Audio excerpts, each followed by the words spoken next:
I'm going to trump you all because I'm the oldest. I started my career in the city selling telex machines to banks. Beat, Oh, beat, beat, beat that. Beat that. So I definitely didn't have a career plan.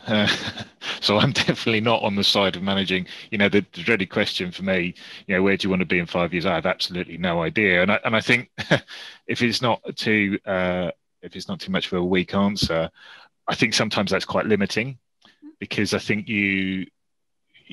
I'm definitely on the side of taking the opportunities. I'm going to roll out a series of cliches here, but you're absolutely right. Take the opportunities when they come up. I think you have to be prepared to do stuff that you're a little bit scared of and get used to. I know they kind of feel the fear and enjoy it anyway. That's fine if you haven't got a mortgage, child, and the rest of it. But there's an element of truth to it. not be too impatient. Don't be too impatient about kind of thinking, I've got to be here by here. I've got to be here.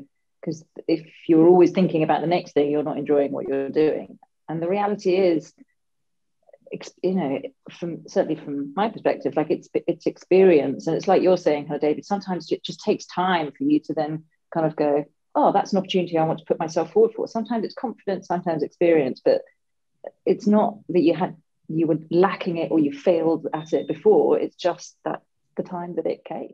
Comes with a bit of time, is that be wary of driving too hard. I drove very hard for a very long period of time, which makes it sound like I had a plan. I didn't have a plan. I just took a series of steps, and some were steps and some were leaps, and that took a toll on me a few years ago. Back from that now, but I think if you put yourself under, but the one voice you can't ignore is the one that's in your head. And I did, and I learned, and the reason I was kind of joking about it because I was like, I never work in finance. I'm terrible at numbers. Maths is not my forte. I'm a words person. I'm a people person.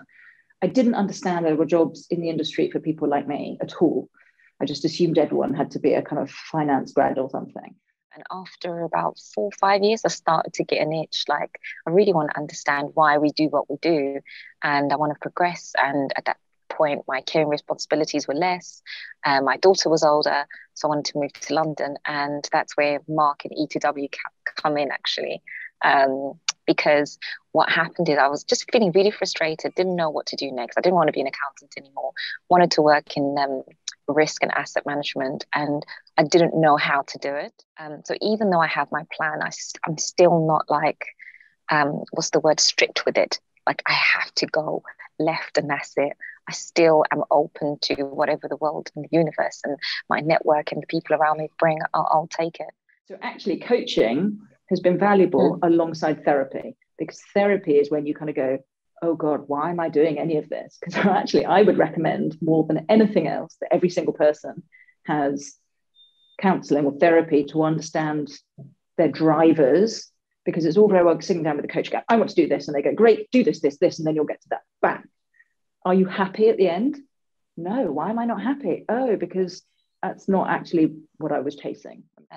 I agree 100% about having a holistic approach to our careers. I mean, for me, particularly making this move, yes, it took a while because of the market and the pandemic, but it was paramount that I moved from where I was to a company that had a good culture. And I think traditionally, maybe I certainly used to be motivated by just money, but now I think the company culture, the people, do they walk the walk and talk the talk, and what does their leadership look like? Is it a diverse enough company? What is their reputation and so forth? What charities do they support? Are they aligned with my personal values and goals?